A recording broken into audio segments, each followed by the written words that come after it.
The most expensive mistake property managers make isn't overpaying, it's underbuying. Hey there folks, 𝗪𝗵𝗲𝗿𝗲, values-driven coaching. Let's talk about one of the biggest myths in property management. The idea that picking the lowest bidder actually saves money. On paper, sure, it looks responsible, it looks professional, it looks even rational. But in practice, and I've seen it over and over again, that decision doesn't reduce costs, it just relocates them. Let me explain. Those hidden costs show up in three primary places with three primary stakeholders: the property manager, the tenants, and the owner. So let's walk through each one. First, the property manager. When the low cost wins, oversight skyrockets. More emails, more complaints, more follow-ups, you know the drill. Suddenly, the manager's time, their most valuable resource, becomes the real cost center. So instead of focusing on leasing readiness and tenant relationships and improving asset performance, they're dragged into the dregs of service meltdowns and fixing problems that could have been avoided in the first place. That's not efficiency, that's a shift in burden. Next, the tenants pay the price. Tenants can't quote your scope of work. They only experience the outcomes that you deliver. So when the low-cost provider cuts corners, consistency slips, responsiveness slows, and even the basics start getting missed. It's rarely dramatic, just a steady drip and erosion of expectations, and over time that shows up in tenant dissatisfaction, renewal considerations becoming questionable, and their ability to even attract talent. Finally, the property owner pays the price. Now this is where the ripple becomes a wave. Everything eventually affects the asset: NOI, valuation, long-term performance.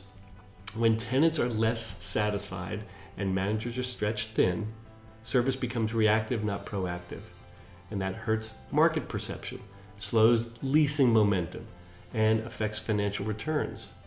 So while an owner might see a cheaper line item today, they may also inherit higher turnover, volatile operations, and a lower performing asset tomorrow. Because low price doesn't mean low cost. It just hides the cost until later, when it's far more expensive to fix. Remember that damage control. So consider this: price is what you pay, worth is what you experience, and value is the result when the two are aligned. Okay, if this message resonates with you, if you're seeing how the low bid trap shows up in your business, then I've put together a timely, practical framework called 6 Sales Moves for 2026. It's a free resource designed to help you and your sales teams position your services not as the cheapest option, but as the smartest investment. And you can download it right below this video, because it's time we stop rewarding low price and start selling and buying based on value. That's where growth lives, and that's where the right clients are waiting. All right, 𝗪𝗲𝗿𝗲, values-driven coaching, and I so appreciate the value of your time. Hey folks, 𝗪𝗲𝗿𝗲 here, and if you're tired of playing the low bid game, getting caught in the low bid trap, I invite you to join me on my upcoming masterclass, a live masterclass that's called Escaping the Low Bid Trap and Winning the Right Business. So property managers actually don't want to have to award their business to the cheapest.